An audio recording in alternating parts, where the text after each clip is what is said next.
Did you know that he went through more teams than any other driver? Right? Isn't that crazy? Dude, if somebody that was so good, why? I mean, it's like a revolving door of cars and teams. Something's not right there. Yeah. That's how I thought about it. Well, weird. I feel like it's not. I mean, it could have been him, but I'm saying if he raced only 22 years or 25 years, whatever he raced. He raced like 38 years. 38? 76 to 2014. But the latter part of his career when he was most successful, I'd say like he was successful early, obviously, but But he spent 10 with Flamingo. So Eric Sanderson was wrong.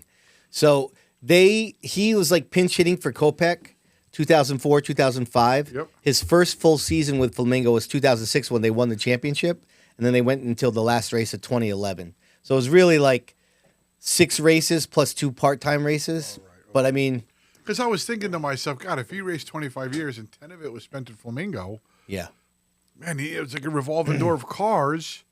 So the funny thing about making the doc is you got to find stories, right? And so Flamingo, right, 8 years, whatever it is, and there's really only 2 stories to that. The championship, when he ties Richie, and how it fell to pieces at the end. Then you go to Chris Auer. So he ran for Chris Auer and Ed Marceau, like split, almost like Kobe did that year with Wayne Darling and somebody else. And that was 2012. And then 2013, he ran for Chris Auer. And then Auer went with Barrett. So really, you can say 2 years. Mm-hmm. And in that 2 years, you had the photo finish race at Loudon with Ronnie Silk when his sister's the voicemail. Then you have the Daytona debacle. And then you have the Bristol win. Right. And then you have how that kind of, so that's 2 years, there's 4 stories. Flamingo's almost a decade, there's only 2 stories. Right. You know, it's weird how that, and then you have, when he came back to the Busch North, I really didn't have a lot of that. And so I put in that thing about the, where he got screwed at the Toyota All-Star race. Oh, yeah. But other than that. I remember that. There wasn't really a lot. He was hauling ass, too. Yeah, yep. I remember that really good. When I was watching, I'm like, geez, I bet you he was alive talking all the way. He was. Yeah. Yep. He got out of the wreck himself. He was talking to the neighbors that found him. The whole thing. Yeah. Was he on fire? No. So just the fuel was burning on him? I think so. So it wasn't even like I mean, if he was on fire, I think he quickly put it out. But there was some, Teresa and Skip went to the crash site like the day after the funeral. And they did talk about it on camera, and I cut it. I just said we don't need to go there. Like the graphic details. It's not necessary. Not so much the graphic details, but like I just didn't feel like it needed to be that heavy. Like it was quick. He crashed at like 2, and he was dead at like 6:30. Like it was 4 hours, and I just felt like it was. I thought it was perfect the way Skip, Julie, and Nicole. And Ed Marceau actually brought it up because he went to the airport, was going to go fly with him that day. Like those 4 told it perfectly about that day. So what happened? Stefanik got there early to fly his buddy's plane? Yeah. Right? And then I don't know if you remember that part, but like Skip was saying how like he never drove other people's cars. Yeah. Isn't that ironic? Right. Yeah. Yep. And so he's probably never landed that plane before. Right. Obviously. And it was a different type of plane than the one he had. Right. Yeah. It's crazy. I know. Oh, that is interesting. I didn't put it together. That is kind of ironic. Yeah. In a fucked up way, but still. Right. Oh, yeah, I definitely got it. When that said, I'm like, God, it's the one thing he would never do. Right. Flew somebody else's plane. But he loved flying so much, and the other guy probably didn't know. So how far did you get? I got 15 minutes. I stayed up till 11:30 last night, but I get up for work at 4. I was so tired. That's impressive. I said to Rob, I'm like, I wonder if Diego was able to watch more. I'm trying to think. So I had to watch it in segments, so I watched the first hour and 10. Yeah. But my phone stays where it is. Yeah. So then I turn it back on. Like the next night, I watch another hour. So if you watched him that he died. So did you see the part about when Nicole drove the car at Thompson? Oh yeah. Did you see the part about the Hall of Fame? No. Okay, so that's all that's left. Is the Hall of Fame. Yeah, I watched her drive around and learned how to drive a clutch. Yep. The triple disc clutch and shit. So then there's the Hall of Fame segment, and then basically like a short, like a legacy thing, and then it's over. So you saw basically the whole thing. Yeah. Well, she's deaf. Yeah.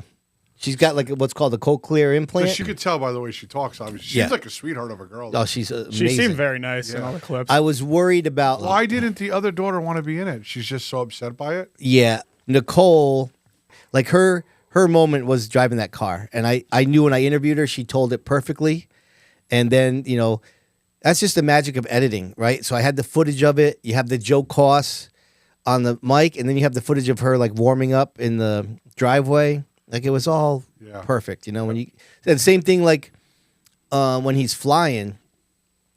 One of Julie's nephews did a 360 one, so I don't know if you remember, but there's a part where they're flying. Oh, dude, that was and then I pan over to him, and he's like, every time I'm on here, I can't stop smiling. I could do that pan because it was a 360 shot. Oh, yeah. And so you had to zoom in, so there was some cool stuff. Oh, there. I didn't even realize that you manually panned that. I thought that the GoPro itself had turned. No, that's it was a sick. 360 shot, it looked f***ed up. If you're looking at it as a whole, right? And so you just zoom in, and then you just panned over. Wow.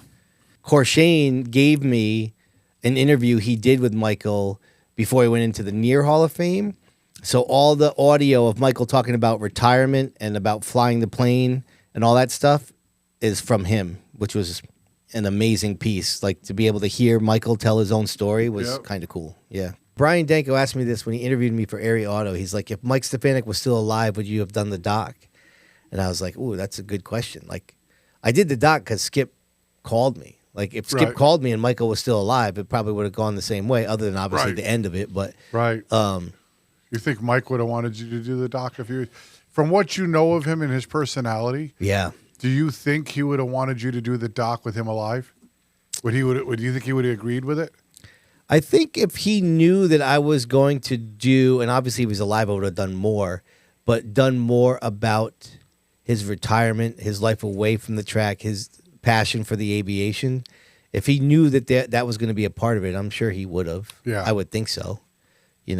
He seemed to be quiet, but they did love that he was in the NASCAR Hall of Fame. Like that was a big deal. He said like he wasn't one for accolades, but how can you not reflect on a great accomplishment of that? And then I don't know if you remember, but Bones said in his interview that, and I didn't know this till he told me in the interview, that they only induct 3 people a year now in the NASCAR Hall of Fame instead of 5. Yeah. And his longer argument was, because I was asking him about Kobe. I said, Doug Kobe's got 6 champions now. How many people in the history of NASCAR have 6 championships? Right. Like, there's not 10 of them. There's less than 10. Right. And Kobe's one of them. And he says, I don't think Kobe's ever getting in. And I said, really? You don't, not even? He says, no, they only go 3 a year. And he's like, so if it's 1 Cup guy and 1 old timer, and then they got 1 spot left that maybe they would dabble in the modifieds, but I said, wow.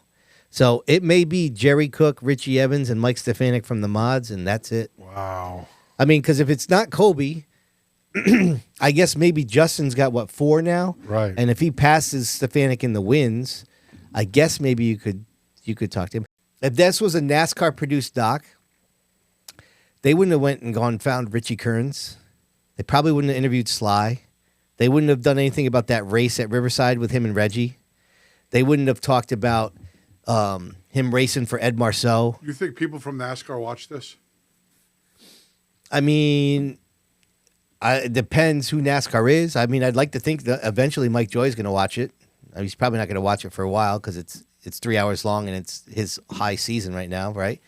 But I would like to think that eventually he will.